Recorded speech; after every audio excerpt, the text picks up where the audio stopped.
And so let's look through this and look at the high points of Saul's kingdom and make some, I think, what are really important points in this. And it starts with this. It is that Saul inherits a kingdom that is facing threats externally. The Ammonites are threatening him on the eastern border, threatening not so much Saul, threatening the nation of Israel. And so so this is the kingdom that he inherits. This is what he walks into, facing threats. Now this is going to present, these threats are going to present an opportunity for one of two things. One is success, the other destruction. And if there's doubt about whether or not Saul is the right man for the job, if they suffer a great defeat, it's going to demoralize, it's going to encourage enemies to take advantage of that. So he's facing those external threats as he walks into the palace, if there even is one at this point. He's also inheriting a kingdom that's facing threats internally. Not everyone is on board here. Not everybody is in agreement that Saul is the right guy for the job. And so he has this a problem that's double.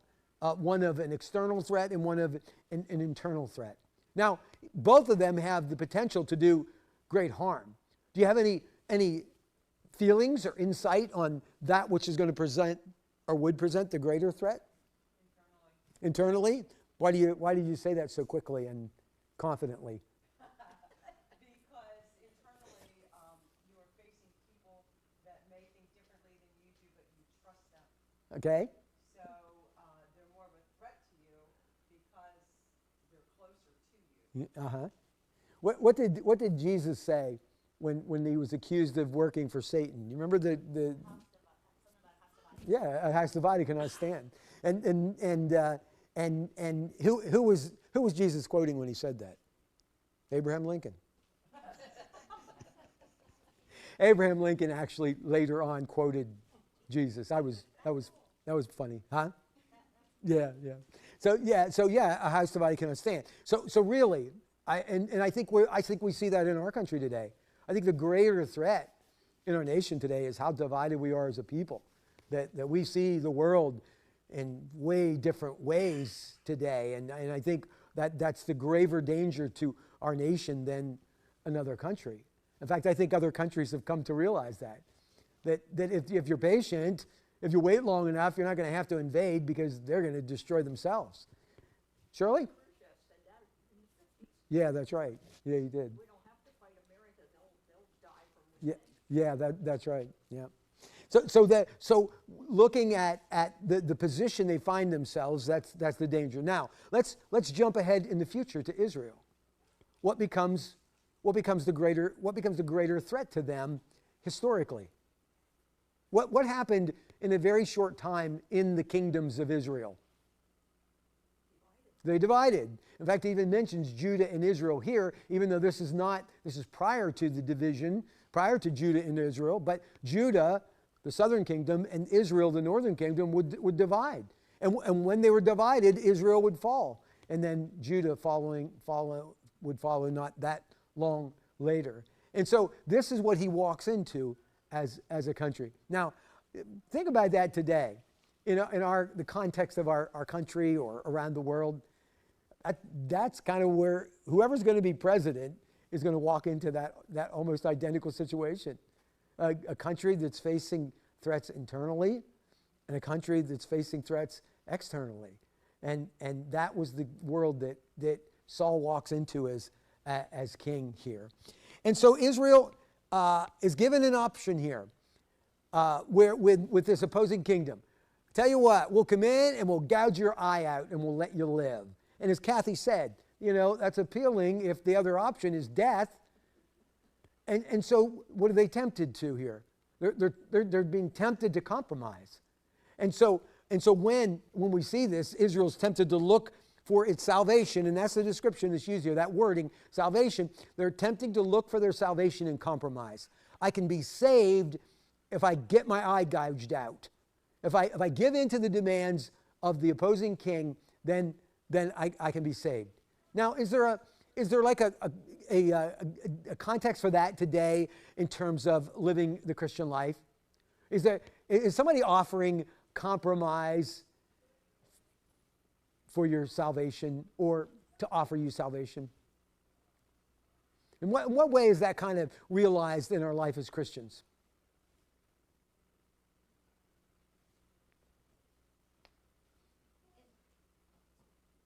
Good. Go ahead, Jesse. Well, I was thinking like the separation of church and state, like it's okay if you do your church thing as long as you don't bring it into the schools or Okay. the courthouses or anything that's Yeah.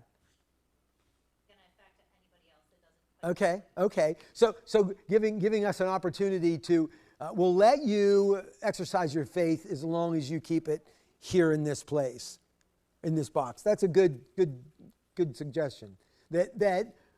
And most of the time we kind of accept that, right? Okay, I'll do that. I'll respect that. I'll keep it here. I won't take it there. What were you thinking, Shirley? I was thinking, to be popular with the world, sometimes you've got to Yeah. relax on your beliefs. Yeah, right. People want to be popular. I mean, you hear it with the politicians. Right. Right. To be popular with the world, then you got to kind of maybe bend a little bit on what you believe, on your faith system. And so instead of going all in on what I believe, I'll back off. I won't show myself fully to be a fully committed follower of Jesus. And so they're offering this compromise, and I believe the enemy is always going to do that. The enemy will, if we're ready to make some assault against the kingdom of darkness, and you know what, if you just maybe hold off on that a little bit, I'll give you this instead. And so we don't commit ourselves fully to what God's calling us to do, because we see the other opportunity is maybe easier, less risky, less painful. And so in the same way that Israel was tempted to look for salvation in compromise. And so the crisis that the nation faced is going to present an opportunity for Saul to prove himself, right? This is going to be a good opportunity, because we're going to see now whether or not he is cut out for this job, at least from the perspective of the people of Israel. Because we know already that there's division, there's uncertainty whether he's the right guy. And so a crisis is going to be the opportunity for that. Now, we can look historically, whether we're talking about the Bible, whether we're talking about history, the history of our world, the history of a nation, but crises are always a time, an opportunity for somebody to rise up and to prove themselves. So the greatest people in the history of the world, and certainly the history of our nation, they came to be recognized as great people because they responded in a crisis. They responded in a way that was helpful in a frightening time. And so that's true in this case with Saul, who's already walking into what is a somewhat uncertain situation. And so we would look at this and then and the delivery of this, and we might think that Saul has proven himself and saved the nation. But God and Saul himself points out something very important here. And it was what? It was that it was not the monarchy that saved the nation. It was God who saved the nation. It wasn't the fact that now we've got a king. It was God. And regardless if it would have been the judges, if it would have been, we'd have still been in a theocracy, whatever the situation would have been, regardless of the political affiliation, the type of government leadership that they had, it was God that was bringing them victory and bringing them salvation. And so that becomes evident in this, that it was not the monarchy that saved the nation, it was God. Now, why was it important for Saul to point that out? What was going to be the thought process of the people? They were looking for a king to save them. And here he is. Here he is. And so that would have been very easy to come to the conclusion that Saul saved us. This was Saul. It was all about Saul. And what's the evidence in this? What's the very specific evidence in this that leads us to know that it wasn't Saul that saved them, but God? The Spirit. It was the moment that the Spirit of God entered into Saul and stirred him into action. That's how we know that it was God and not simply this the talent of Saul. And so what we look at then is Spirit-led leadership. We're going to look at a few points about this, because this is what makes this high point of Saul's monarchy, Saul's rule, the high point. It's because, at least for a moment, the Spirit of God was working in him and leading him in his leadership. And so the first thing we see is that the Spirit-led leadership displays boldness. He acts bold. He acts courageous. Okay, what would lead us to think that just in his natural abilities he wasn't bold and courageous? He hid in the luggage. He was hiding in the baggage. That's right. I don't know how much time has passed, but probably not that long ago he was hiding in the baggage. I'm sure he didn't inspire the confidence of the people who were witnessed it that day. And now here he is acting bold and acting decisive in his role. And so is boldness a godly attribute? Is boldness something that God wants from us today? Yeah, absolutely. And so I think there's the scripture there, 2 Timothy chapter 1, verse 7. For God gave us a spirit not of fear, but of power and love and self-control. The word spoken to the young pastor Timothy by Paul. This is how God made us. This is what God intends us to be. And that is this boldness that Saul is displaying here. And us all called to be bold. In what way is God calling you, calling me, since we're not in ruling any kingdoms that I'm aware of, in what area of your life is God calling you to be bold? Talking to your family about the Lord. Yes. Shirley, what were you? Sharing your faith. Anything else? Why wouldn't you be bold? I mean, the fact that boldness is required indicates that our natural is going to be in a different direction. It's going to be fearful. It's going to be timid. Why would that be? Because you're afraid they'll get mad. Afraid you're going to get mad, or in the case of some people, afraid you're going to be arrested. Jacob just spoke on persecution there a couple of weeks ago, and those in China. I mean, for them, boldness is just getting together in their apartment, right? And so living with boldness, Greg Laurie said, as believers, we can have boldness and authority not because of who we are, but because of whose we are. Jesus is our strength. And this is a picture of Saul. Saul was not bold because of who he was. He was bold because of whose he was. And that in this moment, at least, God possesses him and God's guiding him and filling him with his Spirit. The second thing in this is that Spirit-led leadership displays wisdom. He makes good calls. He makes accurate assessments. He knows how to get Israel on his side, even if it was this kind of harsh threat. This is what's going to happen. That's what I'm going to do to your cattle if you don't show up when we muster tomorrow. And so this bold, decisive, wise action, Spirit-led leadership. And so today, as we've talked a good bit lately about transition of leadership, or how we choose who leaders are, there's a couple really important things that we see right here. Boldness and wisdom. And we're evaluating people, and we want to know, are these people ready to serve? Are they ready to be put in a position of prominence in church leadership? We should be looking for this. Is people bold? Is there somebody who's bold? They ready to take on whatever is put before them? Do they show wisdom in the actions and the choices that they make? And so Saul, again, for just at least in this moment, is displaying that. And so a couple of things result from that. A couple of important things happen as a result of this story. And the first one is, as a result of Saul's leadership, his authority is established. They've seen what he can do. They've seen what God can do through him. And now they believe. Now they're confident that this is the guy. This is the man we've been waiting for. And so his authority now, they understand this is God's chosen leader. This isn't somebody we just picked ourselves. God has chosen him. And so his authority has been established. The second thing is, as a result of Saul's leadership, the nation's unified. It was, remember in the beginning, it was fractured. He was facing internal difficulties. They were opposed to him. They spoke harshly of him. And so now, here in this moment, we see unity in the kingdom. They're gathered around him as a result of his leadership in this time.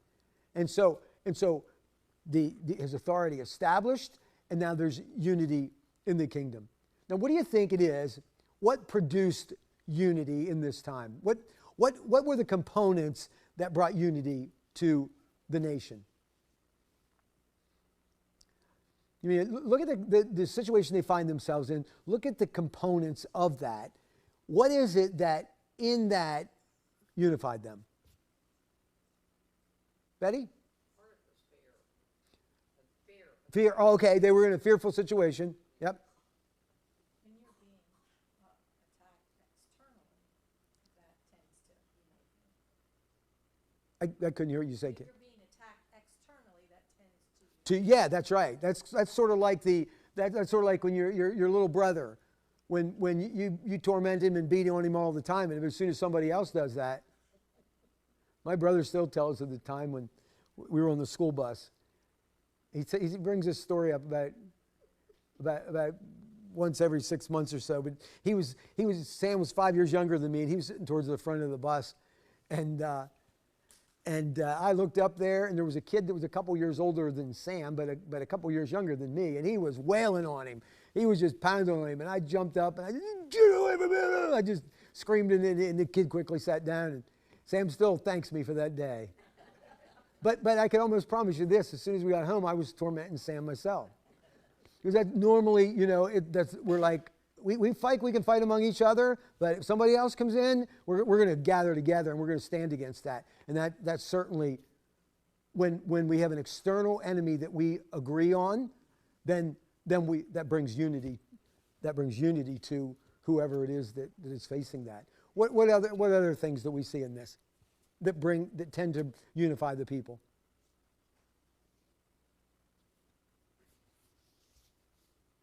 Fear, common enemy. What else? His boldness. Saul's particular boldness, the way he responds, gets everybody on board with him. And that brings unity. The fact that there's this great victory. This great victory is going to unify people. We're going to gather around Saul in that situation. So let's bring that back then into a modern day church thing. In the church, does those things that you talked about, does it work in that way in the church? Does a common enemy unify us as a people? Do great victories unify us as a people? Those same things that brought unity there bring unity here. When God accomplishes something great, we usually gather around. We're all together in that time. When something really big and exciting happens, then, buddy, we're all on the same page. It's when we begin to kind of drift away from those things that we begin to get divided and bickering over those lesser things. But I think in the same way that Saul's leadership led to a unified nation, we should look for leaders that bring unity to us as a church also. It consolidates, it unifies the people. And so we get to the end of this, I think, really, and I think maybe this to me is maybe the greatest moment in Saul's life. And it is when his enemies are before him. And his enemies have been, when I say his enemies, I mean the people that opposed him, the people that spoke harshly of him. They stand before him. And if we look back, I think, did I put that scripture on there, Gary, from chapter 10? Yeah, chapter 10, verse 27. But some worthless fellow said, "How can this man save us?" And they despised him and brought him no present, but he held his peace. So he held his peace, seems to indicate Saul's aware of what they've said. And so that's from chapter 10.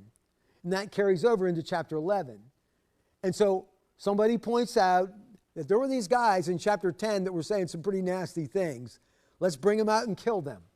And Saul might see that as an opportunity to show his authority, to unify the nation by getting rid of those that opposed him. You know, you could have seen that as an opportunity to do some kind of strong arm move.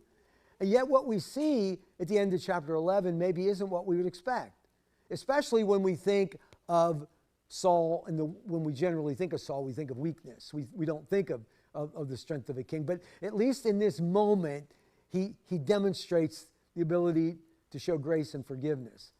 And so Saul, in this, we see that as a result, or Spirit-led leadership gives grace. He's not harboring the feelings. He's not seeking revenge. He's showing grace to them. Now, I think you put all that together, and man, we're coming out of chapter 11 in a really good place for the nation of Israel and for Saul. Now, we can't ignore this. We already know that there are character flaws present in his life, and we know that they're going to emerge. But at least at this moment, things look really good. This is what happens when you trust in the Lord, when you're led by the Spirit of God. When that happens, then good things happen. But we're going to see very quickly that it heads off in a completely different direction. And so this was the moment. This was the shining moment in Saul's kingdom, which will pass very, very quickly and end up and devolve in the mess that we're probably all very familiar with. Any thoughts, any questions or comments about Saul, the account of the story? I wonder if Saul knew that God had chosen him. Well, I think the fact that Samuel told him that Samuel indicated that to him, he would have understood that. At least he would have heard that, whether he fully understood that. Now, when the Spirit of God came upon him, you know, how conscious he was of that. I mean, I would think he would understand that, man, I'm doing things that I'm not capable of doing. This isn't me, you know. We've probably all kind of been in that place before where we've done something completely out of character, and I mean in a good way. And we would say, man, that wasn't me. That was the Lord. I think there's probably had to be an element of that in Saul's life. Rob, did you have a thought?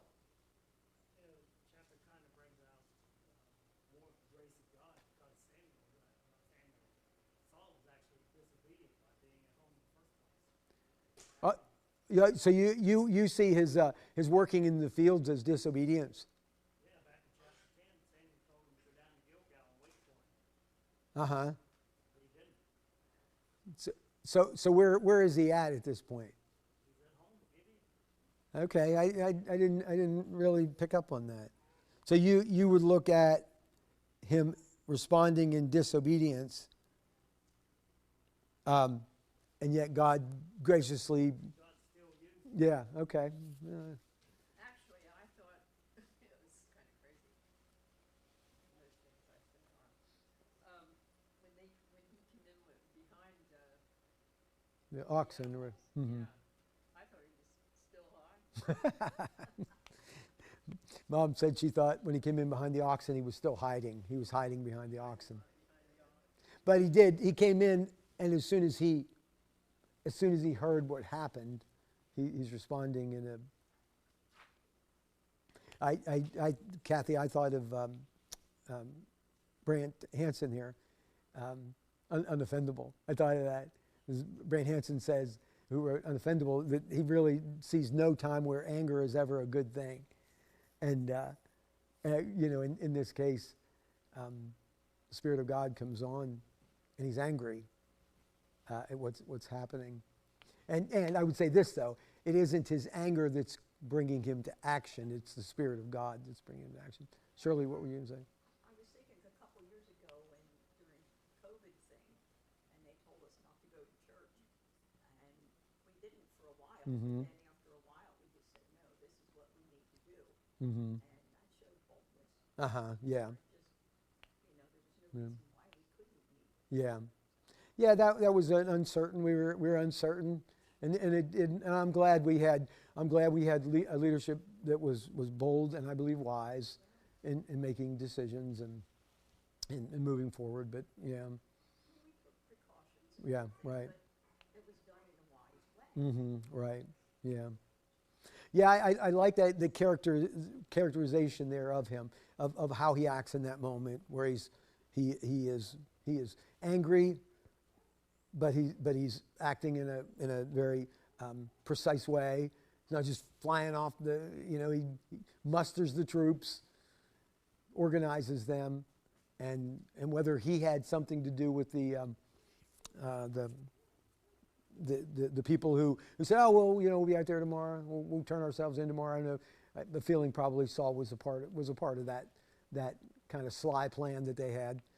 But certainly responding and leading in that way in that moment was what we need in church leadership today. Other thoughts or questions or comments?